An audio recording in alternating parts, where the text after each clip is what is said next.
Charles Durning, the hero Hollywood. Almost forgot during World War II, millions of Americans answered the call to serve their country, including a number of Hollywood's brightest stars, both established and rising. Back then, patriotism wasn't performative. It was deeply personal. Fame could wait. The country came first. Among those brave men was Charles Durning, a name later known across Hollywood, but whose legacy as a soldier almost faded into obscurity. Long before he became a celebrated actor, Charles Durning was just a terrified young man leaping from a landing craft into a storm of bullets on Omaha Beach. He survived the brutal carnage of D-Day, took shrapnel across his body, and may have narrowly escaped one of the war's most infamous massacres. But when the war ended, his heroism was buried, lost in a sea of bureaucratic red tape and incomplete military records. Hollywood would one day give him fame, but it almost cost him the recognition he deserved as one of America's most unsung heroes. From Highland Falls to hell on earth, Charles Edward Joseph Durning was born on February 28, 1923, in Highland Falls, New York, the son of Irish immigrants. His father, James Durning, had been gravely wounded in World War I and passed away when Charles was only 12. His mother, Louise Leonard, worked as a laundress at West Point to support their large family. Of the 10 Durning children, 5 daughters died young from smallpox and scarlet fever by 1940. The surviving boys, natural-born fighters, would all go on to serve in World War II. At 16, Charles left home to work. He labored in a munitions factory, on slag heaps, and in a barbed wire plant. He enlisted in the Army on January 17, 1943, and began training with the 386th Anti-Aircraft Artillery Battalion. By early 1944, his unit was in England preparing for the invasion of France. Just before D-Day, the military's desperate need for infantry replacements reshuffled units. Charles and a dozen others were transferred to the 398th Infantry Regiment, part of the 100th Infantry Division. Their WWII training was set aside. They were now frontline soldiers. "We were frightened all the time," Durning recalled. His sergeant told him, "It's good to be scared. We all are." Omaha Beach, baptism by fire. On June 6,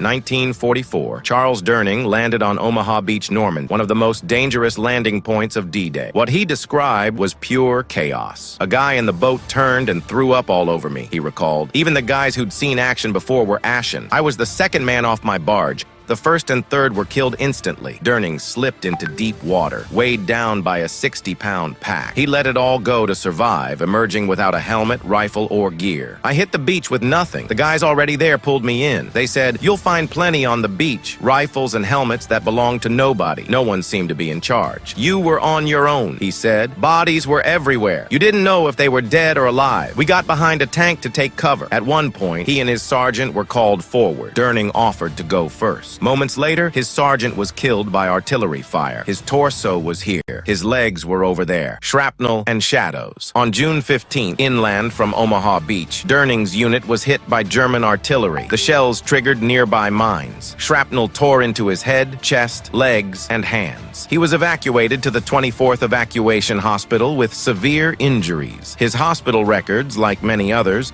were fragmented in the confusion of war. Officially, he was deemed fit for duty again by December 6, 1944, though records indicate inconsistencies, such as being listed fit without pack gear, which was never standard in the infantry. Battle of the Bulge and beyond. By the time he recovered, the Battle of the Bulge had begun. "The day I got out of the hospital, they said if you could pull a trigger, you had to go," Durning said. He claimed to have been wounded twice during the battle and received a Silver Star, though records remain incomplete. One unverified but widely circulated account suggests Durning was stabbed 8 times by a teenage German soldier and killed his attacker with a rock in brutal hand-to-hand combat. Whether this incident was recorded or not, he was awarded another Purple Heart and a Bronze Star, yet details remain vague. He later mentioned witnessing the Normandy massacre, where over 80 American prisoners were executed by the SS. Durning doesn't appear on the roster of the 285th Field Artillery Battalion, the unit massacred that day, but soldiers often became separated and reassigned during chaotic battles. Some believe he may have been attached to another nearby unit during the incident. After recovering once more, Durning was assigned to the 159th Infantry Regiment, a unit filled with hastily trained replacements, including air cadets, disbanded unit survivors,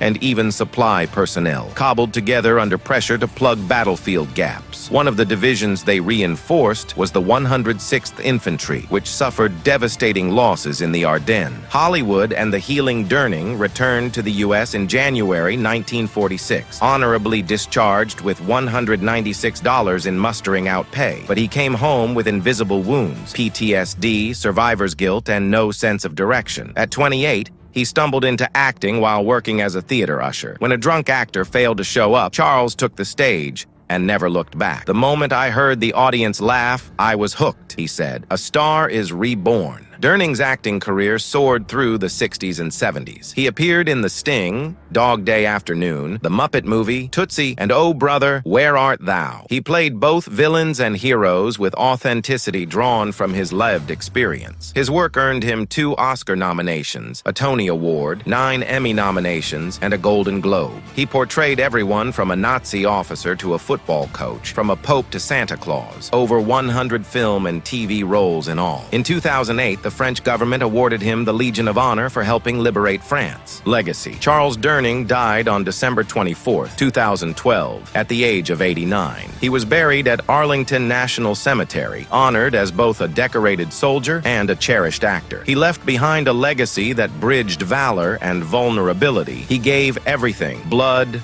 body, and soul. He brought laughter to millions, but he carried the memories of war silently for decades. It took Hollywood to remember what history almost forgot. Thank you for watching this episode of Forgotten History.